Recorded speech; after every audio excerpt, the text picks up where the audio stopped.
एका महत्वाच्या प्रसंगाबद्दल थोडा मतभेद आहे इतिहासात. आणि तो महत्वाचा प्रसंग असा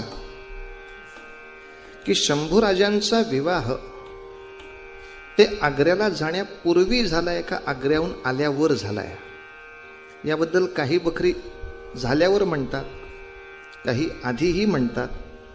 पण आधी म्हणणं थोडंसं धाडसाचं वाटतं, कारण आधी म्हणजे 8 वर्षाचे शंभूराजे असताना, म्हणजे जुन्या काळातली जनरीत बघता 8 वर्षाची मुलगी असताना लग्न होत होतं हे बरोबर आहे. पण मुलगा इतका लहान असत नसे, तो साधारणतः 11-12 वर्षाचा तरी धरला जात होता तेव्हा.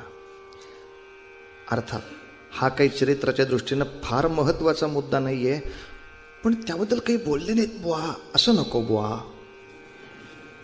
तर दोन्ही बाजूची मतं आहेत. आग्र्याहून सुटका करून आल्यानंतर आता ते साधारणतः 11 वर्षाचे आहेत म्हटल्यावर आता हे लग्नाचं वय, म्हणजे शिवरायांचं सुद्धा साधारण लग्न होण्याचं वय जर पाहिलं तर ते 11-12 अशाच वयामधली ही लग्न झालेली आहेत. म्हणजे ते जर 8 वर्षाचे धरले लग्न होताना, तर तो मुलगी किती वर्षाची असेल त्यावेळेला कल्पना नाही. पण शंभूराजांचं विवाह प्रकरण जे झालंय ती उभय सोयरीक आहे.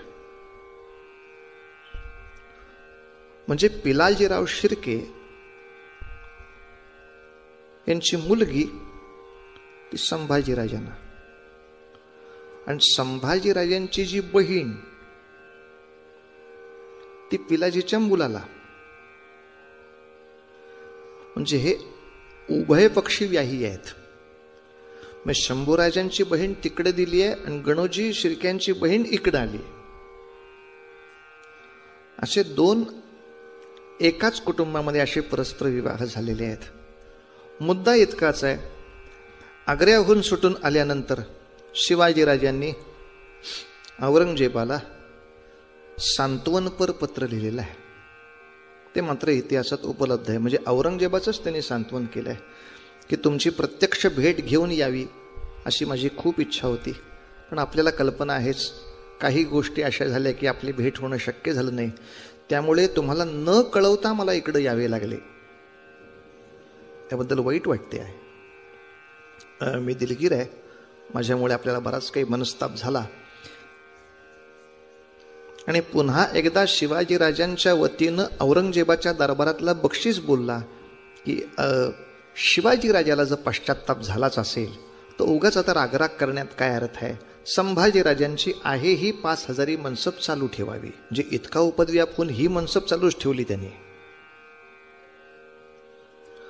औरंगजेबाचा आणखीन एक मोठा डाव झाला. त्यांनी विचार असा केला की आपला मुलगा दक्षिणेत पाठवावा. शहाजादा मुअज्जम हा औरंगजेबाचा मुलगा, त्यांनी असं ठरवलं की आपल्या मुलाला दक्षिणेमध्ये पाठवू. औरंगाबाद ज्याचं आपण शहर असं म्हणतो त्याचं राज्य त्याला करायला सांगू, तो दक्षिणेचा सुभेदार म्हणून पाठवू. औरंगजेबाचा हिशोब असा आहे, माझा मुलगा अवघ्या दक्षिणेचा सुभेदार, दक्षिण प्रांताचा, आणि त्याच्या हाताखाली आणखीन मदतनीस म्हणून शिवाजीराजाचा मुलगा, त्याचा एक 5000 मनसबदार. दोघांना एकत्र राहू दे, एकत्र कारभार करू दे. पण अशा वेळेला मुअज्जम आहे 10 वर्षांनी मोठा आणि शंभूराजे 10 वर्षाचे, त्यामुळे वय वर्ष 20च्या आसपास येणारी बरीचशी व्यसनं मुअज्जमना आहेत. औरंगजेबाची कल्पनाच ही आहे की ही व्यसनं उद्या संभाजीराजाला लागावीत, आणि असा नाही पकडता आला तर शिवाजीराजाचा छावा उलट्या प्रकाराने पकडता यावा. म्हणून औरंगजेबाने हे आपलं तोंड देखलं दिलगिरी, ठीक आहे ठीक आहे ठीक आहे, पण तुमच्या मुलाला पाठवा बरं, माझा मुलगा आणि तुमचा मुलगा एकत्र म्हणून राज्य करतील. शंभूराजाला घरी राहायला वेळच मिळेना.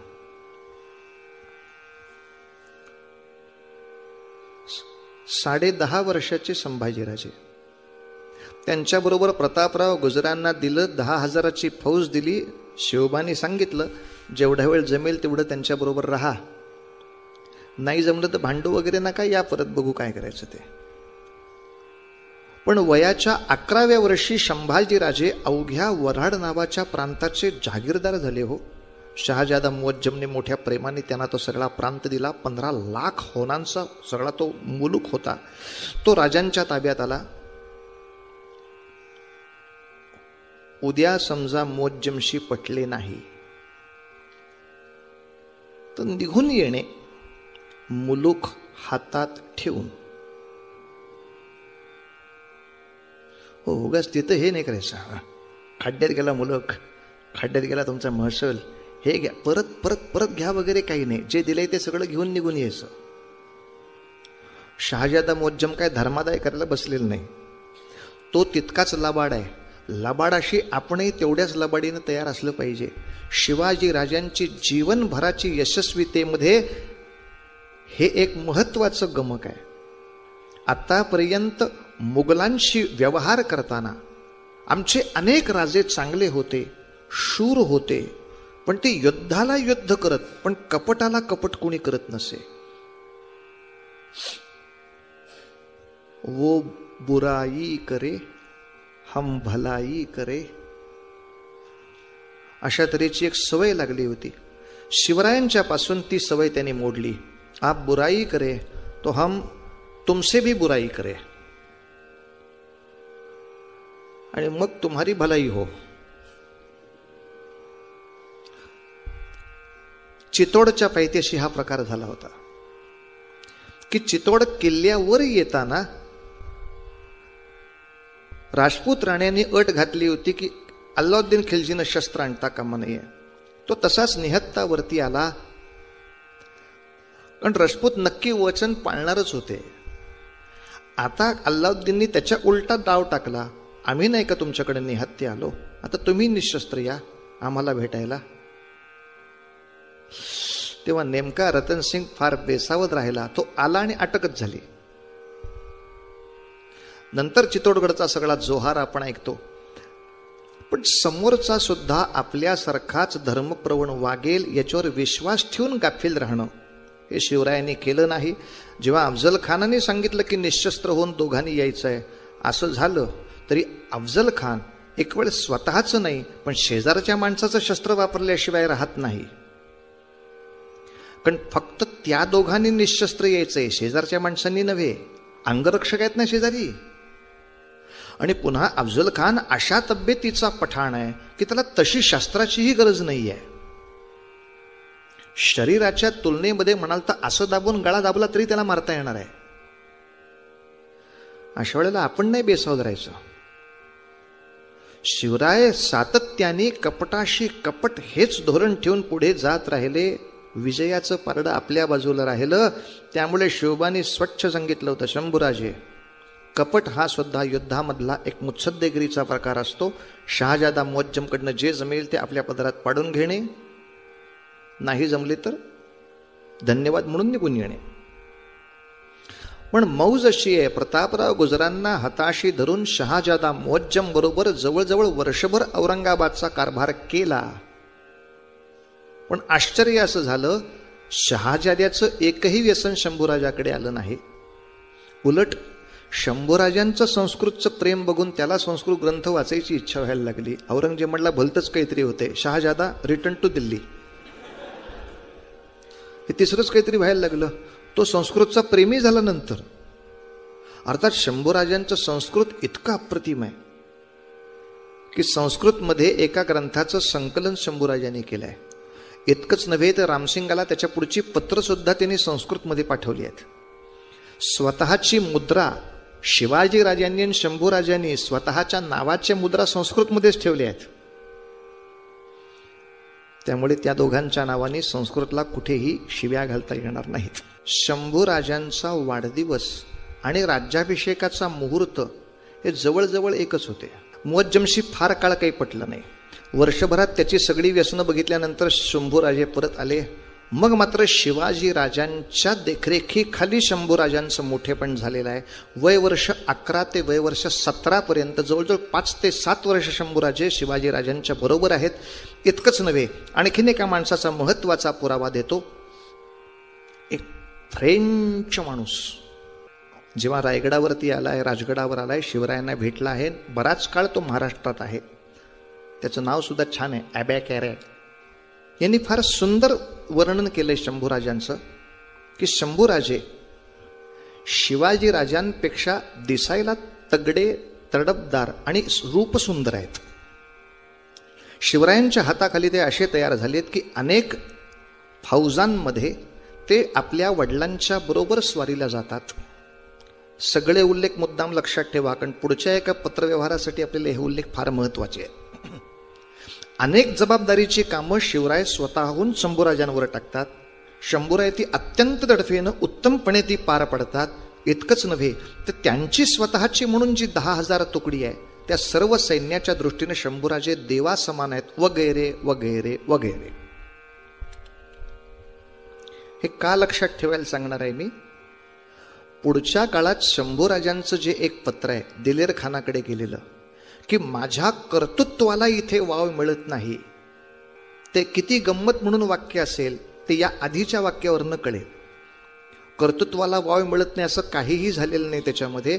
या मधल्या 7 वर्षामध्ये शिवरायांनी अतिशय जबाबदारीची कामं, अतिशय महत्वाच्या स्वाऱ्या शंभूराजांवरती सोडल्या आहेत. शंभूराजांनी त्या उत्तम पार पडल्या आहेत. मग असं दिलेर खानाशी त्यांनी का लिहिलं तोच विचार आत्ता आपण करणार आहोत. कारण ज्येष्ठ शुद्ध द्वादशी हाच मुहूर्त दुर्दैवाने डोळ्यासमोर आला आणि तेव्हाच राज्याभिषेकाचाही मुहूर्त लागला तिथीने. राज्याभिषेक हा सगळ्या विश्वातल्या हिंदूंच्या दृष्टीने सन्मानाचा बिंदू होता, पण शंभूराजांच्या दृष्टीने संकटाची आणखीन मोठी लाट होती. कारण राज्याभिषेकाच्या वेळी महाराज म्हणून अभिषेक झाला शिवरायांना, महाराणी म्हणून अभिषेक झाला सोयराबाईंना.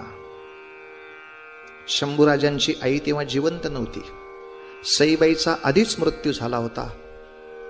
सोयराबाईंना महाराणी पदाचा अभिषेक झाला आणि युवराज पदाचा अभिषेक झाला संभाजीराजांना. तिथे भांडण उभं राहिलं. आता सोयराबाईंच्या मनामध्ये विचार चाललाय की स्वराज्याचा पुढचा नायक कोण? तांत्रिक दृष्टीनं म्हणाल तर महाराणीचा मुलगा राजा झाला पाहिजे. शंभूराजाला राजा म्हणण्यासाठी त्याच्या आईच्या मस्तकावर कुठे अभिषेक झालाय? महाराणी मी आहे. महाराज शिवाजी राजे आहेत आणि महाराणी मी जर असेल तर या महाराजांनी या महाराणीचा मुलगा पुढचा राजा पाहिजे, संभाजी नव्हे. या एका नको त्या भांडणांनी त्या ठिकाणी जन्म घेतला, मनात बीजारोपण झालं. पण तूर्त हा त्यांच्या घरातला प्रश्न सोडता बाकी सर्व महाराष्ट्राच्या किंवा भारतातल्या हिंदू बांधवांच्या दृष्टीने अवघा महाराष्ट्र दुमदुमला एका राज्याभिषेकात. पण रायगडावर आता कारस्थान उभं राहिलं. पुढचा राजा कोण? सोयराबाईंनी मंत्रिमंडळाशी चर्चा केली की माझा मुलगा राजाराम हा राज्यावर येण्यासाठी काय करावं. मंत्र्यांनी कायदा सांगितला आणि कायदा असा आहे, जर युवराज चारित्र्यहीन ठरले तर आपोआप त्यांचा अधिकार जाईल आणि तुमच्या मुलाचा अधिकार उभा राहील. आता लक्षात ठेवा, पुढच्या सगळ्या पुराव्याचा जन्म इथे येणार आहे. आता सोयराबाई याच कामाला लागणार आहेत की ज्यायोगे जास्तीत जास्त पुरावे निर्माण व्हावेत. कशाचे? हा चारित्र्यहीन हे दाखवण्याचे. लक्षात घ्या, पुरावा असला जरी तरी तो कोणी सांगितलाय हेही तितकंच महत्वाचं आहे. सोयराबाईंनी ही प्रकरणं उभी केली. अर्थात लक्षात घ्या, बोलविता धनी वेगळाची, त्यांनी स्वतःच्या नावे फारसं काहीच केलं नाही. इकडून तिकडून अफवा उठवायच्या की हा या मंत्र्यांच्या मुलीच्या मागे लागलाय आणि मग या अफवांच्या पिकावर पुढची नाटकं आली. थोरातांची कमळा, मोहित्यांची मंजुळा, मग नाशिकच्या कनेटकरांनी पण एक नाटक लिहिलं, पण त्यांना ते नावच सापडेना. आता या काल्पनिक मुलीला नाव काय द्यावं, काय नाव द्यावं, दुसरं कुठलंच सापडत नाही. नदी कुठली आपली? गोदावरी. चला गोदावरी. अशी सगळी काल्पनिक पात्र तिथे येऊन उभी राहिली. ही सोयराबाईंनी उठवलेल्या अफवांची पीक आहे. म्हणाल तर कागदोपत्री पुरावा आहे की अशा तऱ्हेची बोलवा सगळीकडे होती. पसरवली कोणी? पसरवली कुणी? खात्रीलायक पद्धतीनं माणसं वाकडे तिकडे बोलायला लागतात केव्हा? जेव्हा घरची माणसं त्याला सामील होतात तेव्हाच. जेव्हा सोयराबाई त्याच्या मागे उभे आहेत म्हटल्यानंतर तो भयानक प्रकार सुरू झाला.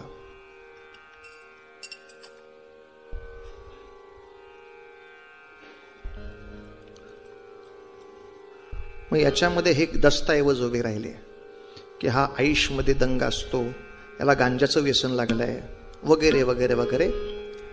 पण आता युवराजांचं वय 17-18 वर्षाचं आहे. आपण त्या वयाची अवस्था समजू शकता. लग्न होऊन गेले युवराजांचं. या राज्याभिषेकाच्या निमित्तानं परत आग्र्याला गेलेला कवी कलश आता महाराष्ट्रात आलाय. अशा वेळेला राज्याभिषेक झाल्याच्या नंतर केवळ 12व्या किंवा 13व्या दिवशी जिजाऊ मासाहेबांचं निधन झालंय. बाबा सतत स्वारीवर राहणार. जी मला सातत्याने सांभाळत होती ती आजी माझ्यापाशी राहिली नाही. बरं, आता जी माझी आई आहे ती तिच्या मुलाला राज्यावर बसवण्यासाठी किती कट कारस्थानं करता येतील ह्याच्या डोक्यात आहे. बरं, सगळं मंत्रिमंडळ सांगतंय तुम्ही असं करू नका. शंभूराजा काही वाईट नव्हे. तो राज्यावर जरी आला तरी तो तुमच्या मुलाला काही भिकेला लावणार नाही. तो चांगलं मोठं पदच त्याला देईल. आणि मुळात राजाराम प्रकृतीनं नाजूक आहे. शंभूराजासारखा तो दणकट नाही. आता याच्या पुढची संकट झेलायला संभाजी राजाच पाहिजे. शंभूराजासारखा राजा असेल तर शत्रूला वाटेल तशी टक्कर देता येईल. राज्याचं काय वाटेल ते होवो. राजा माझाच मुलगा झाला पाहिजे. तो दुबळा असल्यामुळे राष्ट्राचं वाटोळं झालं म्हणून फारसं काही वाटवाटून घ्यायचं नाही. राष्ट्र महत्त्वाचं नाही. माझा मुलगा राज्यावर आला का नाही हेच जास्त महत्त्वाचं आहे. अशा हट्ट धरणाऱ्या बऱ्याच 3 अक्षरांच्या स्त्रिया त्रास देतात.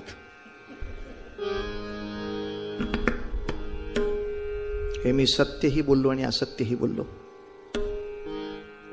अर्थात याला अपवाद असू शकतो, पण अपवादानेच नियम सिद्ध होतो. रामायणामधली ती कैकेयी काय, तिला मदत करणारी ती मंथरा काय, पुढच्या काळामधली आमच्या राघोबा दादांची आनंदी काय. आपले व पुढे पुढे आनंदी आनंद इतकंच म्हणायचं. आता एखाद्याला अपवाद असतो, पण राष्ट्राचा विचार न करता माझा पोरगा राज्यावर कसा येईल त्यासाठी वाटेल ते करायला तयार असलेल्या या 3 अक्षरी स्त्रियांमध्ये सोयरा हे नाव आणखीन एक पडलं. अफवांच्या पिकांचा आपण विचार केला. आता याच्या पुढचा आणखीन एक विचार करायचा आहे. दिलेर खानाशा. शंभूराजे दिलेर खानाला फितूर आहेत काय?